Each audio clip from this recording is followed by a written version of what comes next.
இந்த படத்துல ஒரு டீம் போய் ஒரு தங்க சுரங்கத்தை தேடி அதுக்குள்ள எப்படி மாட்டிக்கிறாங்க அப்படின்ற மாதிரி. அண்ட் வந்து அந்த அந்த சுரங்கம் வந்து எப்படி பார்த்தீங்கன்னா, ஈஃபில் டவர் இருக்கு இல்லையா, அந்த டவர்ல 3 மடங்குக்கு கீழே அந்த அளவுக்கு வந்து ஒரு ஒரு குவாரி அதுக்குள்ள தான் போய் மாட்டியிருப்பாங்க. அதுக்குள்ள இருந்து எப்படி வராங்க. ஸோ நம்ம ஊர் ஸ்லாங்ல சொல்லணும்னா இந்த ஆழ்துளை கிணறுலலாம் போய் மாட்டிக்கிறாங்களே அந்த மாதிரி யோசிச்சு பாருங்க. ஈஃபில் டவருக்கே 3 மடங்கா அந்த அளவுக்கு வந்து கீழே அந்த அளவுக்கு போய் மாட்டியிருக்காங்க. அது எப்படி அங்கேருந்து எப்படி வெளியே வராங்க அப்படின்னு சூப்பராக காட்டியிருப்பாங்க. ஸோ படத்தோட பேர் என்னன்னு சொல்றதுக்கு முன்னாடி welcome to the show cine corner. படத்தோட பேர் என்னன்னு பார்த்தீங்கன்னா த 33. ஸோ இந்த படத்துல ஸ்டார்டிங் சீன்ல என்ன காட்டுவாங்க அப்படின்னு பார்த்தீங்கன்னா, ஒரு ஊர் அந்த கிராமத்துல வந்து இருக்கவங்க எல்லாரும் வந்து கல்குவாரியில வேலை செய்வாங்க. அங்க இருக்க நிறைய பேர் வந்து ஆண்கள் எல்லாமே அந்த கல்குவாரியில தான் வேலை செய்யற மாதிரி இருப்பாங்க. ஸோ ஸ்டார்டிங்ல ஒரு அக்கா இருப்பாங்க, அவங்க பேர் மரியா. அவங்க வந்து அவங்களோட தம்பி ஒருத்தனுக்கு வந்து அவன் பேர் வந்து டயரியா, அவனுக்கு வந்து ஒரு ஃபுட் கொடுப்பாங்க. ஆனால் அவன் ஃபுட் எடுக்காம லைக் வந்து சாராயம் மார்னிங்கே சாராயம் குடிச்சிட்டு அந்த ஃபுட்டை வந்து தூக்கி போட்டுட்டு போயிடுவான். ஸோ அவன் வந்து ரொம்ப வந்து ஒரு மாதிரி செல்ஃபிஷான ஒரு ஆள், குடிக்கிறது சாப்பிட்றதே தெரியாத லைக் அந்த மாதிரி ஒரு கேரக்டர். அந்த ஊர்லலாம் வந்து பார்த்தீங்கன்னா அங்கே இருக்க ஆம்பளைங்கலாம் வந்து அந்த கல்குவாரியில் தான் ஒர்க் பண்ணுவாங்க. ஸோ அப்படி இருக்கப்போ ஒருத்தவங்க காமிப்பாங்க. அங்கே வந்து ஒரு தாத்தாக்கு வந்து ஒரு ஃபேர்வெல் நடக்கும். அவர் வந்து அந்த எத்தனை வருஷமாக அங்கே வந்து ஒர்க் பண்ணி அவர் ரிட்டையர் ஆகுற மாதிரி காட்டுவாங்க. அவருக்கு ஒரு ஃபேர்வெல் நடக்கும். அந்த ஃபேர்வெல் பார்ட்டி முடிச்சதுக்கு அப்புறமா ஒரு சீன் என்னன்னா, எல்லாருக்கும் ஒரு பஸ் வரும். எல்லார் வீட்டு வாசல்லையும் போய் ஒரு பஸ் நிற்கும். ஒருத்தனுக்கு அதில் வந்து 2 பொண்டாட்டி. அவன் பேர் வந்து ஆண்டனியோ சம்திங் என்னவோ. அவன் வந்து அவன் பொண்டாட்டி கிட்ட சண்டை போட்டு அப்படி அந்த பஸ்ல ஏறுவான். இவங்க எல்லாரும் எங்க போறாங்கன்னா அந்த கல்குவாரிக்கு வேலைக்கு. அப்படி போறப்ப அங்க போயிட்டு அங்க வந்து அந்த கல்குவாரியில ஒருத்தர் இருப்பான். அவன் பேர் வந்து என்னன்னா லூயிஸ். அவன் தான் வந்து அங்க இருக்க எல்லாரை விட ஒரு எப்படி சொல்றது, அவன் தான் ஒரு லீடர் மாதிரி. லைக் அங்க இருக்க நடக்கிற விஷயங்கள் எல்லாமே அவன் தான் கேட்பான். அவன் போய் மேனேஜ்மெண்ட் கிட்ட போய் சொல்லிட்டு இருக்கான், இந்த மாதிரி வந்து எங்களுக்கு இப்படி வேணும் அப்படி வேணும் சொல்லி. மேனேஜ்மெண்ட் வந்து இல்ல ஏன் நீங்க ஏணி வைக்காம இருக்கீங்க இந்த மாதிரி அப்படின்னு சொல்லும் போது அவங்க ஏதோ டிஸ்கஸ் பண்ணிட்டு இருப்பாங்க. எங்களுக்கு அதெல்லாம் தெரியும், போ நீங்க என்ன 100 அடி கிட்ட 100 நாள் வரைக்கும் வேலை பண்ணிருக்கீங்களா, இன்னும் நீங்க வந்து 100 நாள் கிட்ட வந்து இதெல்லாம் தோண்டி எடுக்கணும் நீங்க, ஸோ அதனால போய் வேலையை பாரு அப்படின்ற மாதிரி அந்த மேனேஜர் சொல்லி அனுப்பிடுவாரு. இவங்க எல்லாரும் இன்னும் 100 நாளுக்குள்ள இது தோண்டி எடுக்கணும், உங்களுக்கு 100 நாள் தான் டைம்ன்ற மாதிரி அந்த மேனேஜர் சொல்லுவார். அது ஒரு கல்குவாரி. ஆல்ரெடி பார்த்தீங்கன்னா நான் சொன்ன மாதிரி அந்த ஈஃபில் டவர் சொன்னாலையா 3 மடங்குக்கு ஆழத்துல தான் இவங்க போய் வேலை செய்வாங்க. ஸோ இவங்க வந்து வண்டி அது இது சேஃப்டி கிஃப்டி அங்கே எல்லாமே ஃபுட்லாம் எடுத்துகிட்டு போயிடுவாங்க. 3 நாளுக்கு அந்த மாதிரிலாம் வேலை பண்ணுவாங்கல்ல, உள்ளே போயிடுவாங்க. உள்ளே போயிட்டு அங்கே போய் ஏதோ வேலை பண்ணிக்கிட்டே இருக்கும்போது அந்த இடத்துல வந்து மரியா அப்படின்னு சொல்லிட்டு ஒரு பையன் இருக்கான். டாரியா மரியா அப்படின்ற மாதிரி பையன் இருக்கான். அவன் மட்டும் வேற ஏதோ ஒரு கண்ட்ரிலேருந்து வந்திருப்பாங்கல்ல, அவனை மட்டும் கண்டுக்கவே மாட்டாங்க. அவனை வந்து ஒரு மாதிரி கார்னர் பண்ணுறது லைக் அந்த மாதிரிலாம் புலி பண்ணுவாங்க இல்லையா, அந்த மாதிரி பண்ணுவாங்க. ஸோ அப்படி இருக்கப்ப இவங்க எல்லாரும் அந்த டனல் லைக் அந்த குவாரிக்குள்ளே ஒர்க் பண்ணிட்டு இருப்பாங்க. எவ்வளோ ஆழம்னா அவ்வளோ கீழே ஒர்க் பண்ணிட்டு இருப்பாங்க. அப்போது சடனாக என்ன ஆகும் அப்படின்னா, அங்கே இருக்க ஒரு பாறை வந்து அப்படியே விழுகிற சவுண்டு கேட்கும். பாறைன்னு நினச்சிங்கன்னா பாறை கிடையாது, அப்படியே ஒரு மலையை நகர்ந்து விழுற அளவுக்கு அப்படியே ஒரு சீன் காமிப்பாங்க, ஃப்ளாஷ்பேக் மாதிரி. என்னன்னா இந்த லூயிஸ் இருக்கார் இல்லையா, அவர் தான் வந்து டீம் ஹெட். அவர் போய் அங்கே போய் பேசுவார், இந்த மாதிரி வந்து கிளாஸை நாங்கள் நடுவில் சொருகி வச்சுருக்கோம், அது வந்து நகர்ந்துட்டு உள்ளே போய் விழுது, அது போய் நகர்ந்துட்டு உள்ளே போய் விழுந்தா என்ன ஆகும் அப்படின்னு பார்த்தீங்கன்னா, மலை வந்து உடஞ்சி விழுந்து அதுக்குள்ளே வந்து மாட்டிக்க வாய்ப்பு இருக்குது, சான்சஸ் இருக்குது அப்படின்ற மாதிரி அவர் சொல்கிறார். என்னன்னா அந்த கிளாஸஸ்லாம் சொருகி வைக்கிறாங்க இல்லையா, இந்த கிளாஸ் உள்ளே போய் விழுந்தா அங்கே இருக்கவங்கலாம் வந்து கண்டிப்பாக அது வந்து சான்ஸ் இல்லை, லைக் வந்து அது அவங்க மாட்டிக்க வாய்ப்பு இருக்குது அப்படின்ற மாதிரி அவங்க சொல்லிட்டு இருக்காங்க. அப்போனா மலை நகருதா அப்படின்னா அதான் உண்மை. ஸோ இப்போ அதை போய் மேனேஜ்மெண்ட் கிட்ட சொன்னது தான் வந்து ஒத்துக்கலை. அவங்களுக்கு வந்து ப்ராப்பராக வந்து ஒரு அவங்களுக்காக வந்து ஒரு டனல் மாதிரி பண்ணுவாங்க. டனல்னா லைக் அது ஒரு ஏணி மாதிரி மேலே அவங்க சேஃபாக வெளியே வரதுக்கு அவ்வளோ பெருசாக ரெடி பண்ணியிருப்பாங்க. அந்த சேஃப்டி பர்பஸ் கூட இவங்க வைக்கல. அதனால தான் அந்த லீடர் போய் கேட்டிருக்காரு. அந்த லீடர் கேட்டும் வந்து இவங்க ரெஸ்பான்ஸ் பண்ணல. இப்படி போயிட்டு இருக்கப்ப என்ன ஆகும்னா, இந்த மலை வந்து விழுந்து அந்த பாறை அந்த எப்படி சொல்ற மலையோட துகள் அது வந்து ஒரு பெரிய துகள் மாதிரி அது போய் உள்ளே போய் மாட்டிட்டு அவங்களால வெளியவே போக முடியாத அளவுக்கு அந்த 33 பேர் உள்ள மாட்டிப்பாங்க. யோசிச்சு பாருங்கள்ல, அவ்வளோ ஆழ்துளையில வந்து அவங்க இருக்காங்க, அவ்வளோ ஆழத்துல இருக்காங்க. ஸோ அவங்களால சுவாசிக்க முடியுமா, என்ன பண்ண முடியும்னு தெரியல. இவங்க 3 நாளுக்கு ஒன்ஸ் வந்து மேலே வருவாங்க போல. இப்போ 3 நாளுக்கான ஃபுட்டு அவங்க கீழே எடுத்துட்டு போயிருக்காங்க.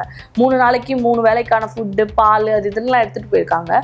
இப்போ என்ன யோசிக்கிறாங்கன்னா, அங்கே இருக்க ஒருத்தர் சொல்லிடுறான், அந்த டீம் ஹெட் சொல்லிடுறான், இங்கேருந்து நம்ம நகர முடியாது, ஏன்னா வந்து பாறை விழுந்துருச்சு, ஒன்றும் பண்ண முடியாது அப்படின்னு சொல்லிட்டு இருக்கப்போ, ஏன் அப்படின்னு கேட்கும்போது அதுதான் வந்து நமக்கு வந்து இவங்களுக்கு வந்து அலாட்மெண்ட்டு இங்கேருந்து அந்த சுவாசிக்கிறதுக்கான இதெல்லாம் பொறுத்து அங்கே ஒரு ஏணி கண்டிப்பாக வைக்கணும் இல்லையா.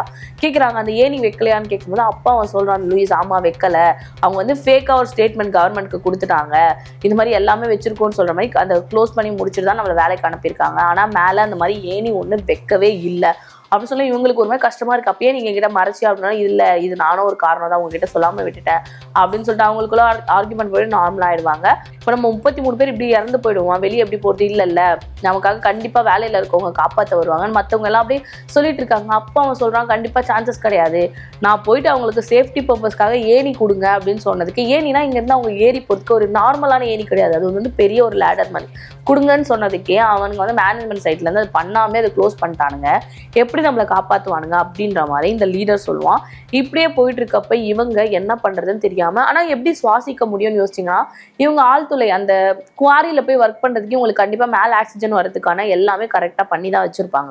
ஸோ அதனால அவங்களால சுவாசிக்கலாம் முடியும். அப்படி இருக்கப்போ கொஞ்சம் கொஞ்சமா மழை இந்த பாறை நகர்ந்துருச்சுன்னா என்ன பண்றது அப்படிலாம் யோசிச்சுட்டு இருப்பாங்க. கண்டிப்பா நம்மளை காப்பாற்ற வருவாங்க. இப்போ இவங்க உள்ள மாட்டிக்கிறது எல்லாத்தையும் அனௌன்ஸ் பண்ணிட்டாங்க ஊர் மக்கள் கிட்ட. அந்த ஊர் மக்கள் எல்லாரும் வந்து சண்டை போடுறாங்க காப்பாதுன்னா, அந்த மேனேஜ்மெண்ட் வந்து பொறுப்பே இல்லாமல் ஒரு நாள் அப்படியே விட்டுறாங்க. ஸோ அப்படி விடுறப்ப இவங்க கீழே வந்து ஃபுட்டுக்கு நம்ம என்ன பண்ணுவோம், மேலே வந்து ஃபுட்டு அனுப்புவாங்களா அப்படின்னு யோசிக்கும் போது ஒரு கொஞ்சம் கேப் கூட கிடையாது அவங்களுக்கு. வந்து எப்படி சொல்றது, மேலே வந்து ஏதாவது ஒன்று சிக்னல் கொடுக்கறதுக்கு இப்படி ஃபுட்டு வராது அப்படின்ற மாதிரி இவங்க யோசிச்சுட்டே இருக்கப்போ 3 நாளுக்கான ஃபுட் எடுத்துட்டு வராங்களே, அதை வந்து அவங்க ஒரு நாளைக்கு ஒரு வேலைக்கு அப்படின்ற மாதிரி சாப்பிட்றாங்க. மொத்த பேரோட ஃபுட் பெரிய பெட்டியில் சாப்பிட்றாங்க. அப்படி சாப்பிட்டுட்டே இருக்கும்போது டே வந்து 8 நாள் ஆகுது. 8 நாள் வரைக்கும் உள்ள மாட்டிட்டு இருக்காங்க. மேலே ஒரு ப்ராசஸும் நடக்கலை. இது வந்து அங்கே மக்கள்லாம் சண்டை போட்டு ஊரோட பிரசிடென்ட்டுக்கு தெரிவிச்சு, பிரசிடென்ட் வந்து அங்கே மேனேஜ்மெண்ட் கிட்ட ஆர்கியூ பண்ணால், மேனேஜ்மெண்ட் அவங்க கிட்ட இருந்து ஏன் இப்படி நீங்கள் எதுவுமே ஸ்டெப் எடுக்காமல் இருக்கீங்கன்னு கேட்டால், அவங்க வந்து சொல்கிறாங்க என்னன்னா வந்து இது மாதிரி என்ன பண்ண போகிறோம், இப்போ வந்து அது பாறை ஃபுல்லாக லாக் ஆகிடுச்சுன்னா அவங்களாம் உயிரோட இருக்க வாய்ப்பே இல்லை அப்படின்னு சொல்கிறாங்க. நீங்கள் வந்து எப்படி நீங்கள் வந்து அவங்களுக்காக இப்படி கேட்டுட்டு இருக்கீங்க அப்படின்னு இவங்க எல்லாம் கேட்கும்போது சேஃப்டி பர்பஸ் கூட பண்ணல, இப்போ உங்கள் மேலே தான் திரும்ப நீங்கள் உங்களோட மக்களை விட்டுட்டீங்க அப்படின்னு சொல்லிட்டு அந்த பிரசிடென்ட்டை வந்து பிரைன் வாஷ் பண்ணி அனுப்புகிறோம். பிரசிடென்ட் போய் மக்கள்கிட்ட எங்களால் முடிஞ்ச வரை நாங்கள் போராடுறோம், நாங்கள் காப்பாற்றுவோம் அப்படின்னு ஒரு இதில் சொல்லிட்டு போகிறாங்க. இதில் என்ன ஒரு விஷயம்னா, இந்த படம் வந்து முழுக்க முழுக்க உண்மை சம்பவம். யோசிச்சு பாருங்களேன். அப்போ அந்த 33 பேரோட நிலைமை எந்த லெவலுக்கு இருந்திருக்கும் அப்படின்னு சொல்லிட்டு இங்கே இவங்க உள்ள மாட்டிக்கிட்டாங்க. அந்த குடும்பம்லாம் கத்துறாங்க. அங்கே ஆலெக்ஸ்னு ஒரு பையன் இருக்கான், அவனோட ஒய்ஃப் வந்து ப்ரெக்னெண்ட்டாக இருக்காங்க போல. அந்த ப்ரெக்னென்ட்டான விஷயத்த வந்து அவங்க ஹஸ்பண்டுக்கு தெரியும், எத்தனை மாசமும் ப்ரெக்னெண்ட்டாக இருக்காங்க. அங்கே இன்னொருத்தவங்க அவங்க பொண்ணு வந்து ஏதோ ஸ்கூலுக்கு போகணும், அந்த மாதிரி நிறைய விஷயங்கள்லாம் இருக்கு. இப்படி இருக்கப்போ இவங்க வந்து கிட்டத்தட்ட வந்து ஒரு 13 நாள் ஆயிடு. 13 நாள் அவங்க எப்படி சாப்பிட்டுருப்பாங்கன்னு யோசிச்சிங்கன்னா, 24 மணி நேரத்தில் ஒரு வேளை அப்படி சாப்பிட்ருக்காங்க. அப்படி சாப்பிட்டுட்டு இருக்கப்போ இவங்க பிளான் பண்ணிட்டு இருந்தாங்க. எப்படின்னா, மேலே இருக்கவங்க சொல்றாங்க, பிரசிடென்ட் வந்து சொல்றாரு கண்டிப்பாக 40 நாள் ஒரு மனுஷனால சாப்பிடாம உயிர் வாழ முடியும், அப்படி இருக்கப்போ அவங்க உயிரோட இருக்க சான்சஸ் இருக்கு அப்படின்னு சொல்லிட்டு நாசால இருந்தெல்லாம் அவங்களுக்கு மினி பேக்கெட்ல ஃபுட்டு குட்டி தொலையில போட்டு ஃபுட்லாம் கொடுக்காம நாசாலாம் ரெடி பண்ணி அவங்களுக்கு ஹெல்ப் பண்றாங்க, அவங்களுக்கு ஃபுட் கொடுக்குறாங்க. இது எல்லாமே போயிட்டு இருக்கு. இப்படி போயிட்டு இருக்கப்போ வேர்ல்டு லெவலில் இந்த விஷயம் வந்து ரொம்ப மீடியா ஃபுல்லாக ட்ரெண்ட் ஆகுது. இந்த மாதிரி ஒரு விஷயம் நடந்திருக்கு, 33 பேர் வந்து ஒரு குவாரியில மாட்டிட்டு இருக்காங்க அப்படின்னு சொல்லிட்டு. இன்னொரு விஷயம் என்னன்னா, அந்த குவாரி வந்து என்னன்னா தங்கம் செம்பு அதால ஆன குவாரி. இன்னொரு கிரானைட் இருக்கு இல்லையா, கிரானைட்டை விட 3 மடங்கு பலமான ஒரு பாறையில தான் அவங்க மாட்டிட்டு இருக்காங்க. அதை வந்து மேல இருக்க பிரசிடென்ட் வந்து சயின்டிஸ்ட் கண்டுபிடிக்கிறாங்க. தொலை போடுற அந்த ட்ரில்லிங் மிஷின் எல்லாமே உடஞ்சு போறப்ப அங்க இருக்க ஒருத்தர் ஆண்டனின்றவர் சொல்றாரு. அவர் சொல்றாரு, நீங்க எதுக்கு இது உடஞ்சிட்டே இருக்குன்னு கேட்கும்போது, நீங்க நினைக்கிற மாதிரி இது நார்மலான இது கிடையாது, டெரிட்டீரியம்னா கிரானைட்டை விட 3 மடங்கு சக்தி வாய்ந்த ஒரு பாறை அப்படின்னு சொல்றாங்க. இவங்க ஆல்ரெடி எதுக்கு அந்த குவாரியை ஒர்க் பண்ணியிருப்பாங்கன்னா, தங்கம் செம்புலாம் அந்த குவாரியில இருக்கு அப்படின்றதுக்காக தான் அந்த வேலையாட்கள்லாம் வச்சு அந்த மேனேஜ்மெண்ட் ஒர்க் பண்ணியிருப்பாங்க. இதை கண்டுபிடிச்ச என்ன யூஸ் இல்லைன்னா இவங்க போய் மாட்டிக்கிட்டாங்க. ஏன்னா பாறையெல்லாம் நகர ஆரம்பிச்சிருச்சு. இப்போ டெரிட்டீரியம்ன்றதால வேர்ல்டு லெவலில் இருக்க எல்லா ட்ரில்லிங் மிஷினும் வர வச்சு ஏகப்பட்டதை வர வச்சு டிலே ஆயிடுச்சு. ஒரு 10-12 நாள் ஆயிடுச்சு. அப்போ யோசிக்கிறாங்க, அங்கே இருக்கவங்கள இறந்து போயிடுவாங்க. எப்படியோ வீடியோ கால்லாம் ரெடி பண்ணி உள்ள அனுப்பி அங்கே இருக்கவங்க ஒருத்தரையும் அவங்க ஃபேமிலி கிட்ட பேசி வைக்கிறாங்க. எல்லாருமே வந்து சேஃபாக இருக்கும் அப்படின்னு சொல்லிட்டு ஒரு பேப்பர் ஃபர்ஸ்ட் ஒரு ரோல் மாதிரி விடுறாங்க. அந்த ரோல்ல இவங்க வந்து ஒரு துணியில நாங்களாம் சேஃபா இருக்கோம், 33 பேரும் உயிரோட இருக்கோம், எங்களை எப்படியா காப்பாத்துங்க அப்படின்னு மேலே அனுப்பிச்சோன்னு மேலே இருக்க டீமுக்கு எல்லாருக்குமே ஒரு ஆர்வம் வந்தது. நியூஸ் ஃபுல்லாக ஏதாவது ட்ரெண்டிங் ஆகிட்டு இருக்கு. ஸோ வந்து அதுக்கப்புறம் என்ன ஆகுதுன்னா, அதை கண்டுபிடிச்சது மரியம்ன்ற ஒரு பையன் தான். அவனை தான் கார்னர் புள்ளி பண்ணுவாங்க. அவன் வந்து எல்லாத்தையும் எழுதி அனுப்புறான். அவன் வந்து ட்ரெண்ட் ஆகிறான். வீடியோ கால் அவங்க ஒய்ஃப் பேசுறாங்க.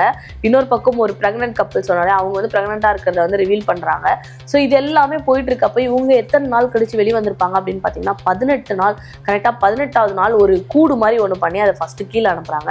ஃபஸ்ட்டு ஆலெக்ஸ் அப்படின்றவங்க தான் வந்து அந்த அவங்க ஒய்ஃப் ப்ரெக்னென்ட்டாக இருக்காங்கன்னு சொல்கிறோம் இல்லையா, அவங்க சாப்பிடாம 3 நாள் ஃபுட் இல்லாமல் அவங்க ஒரு மாதிரி சொங்கி போயிருப்பாங்க.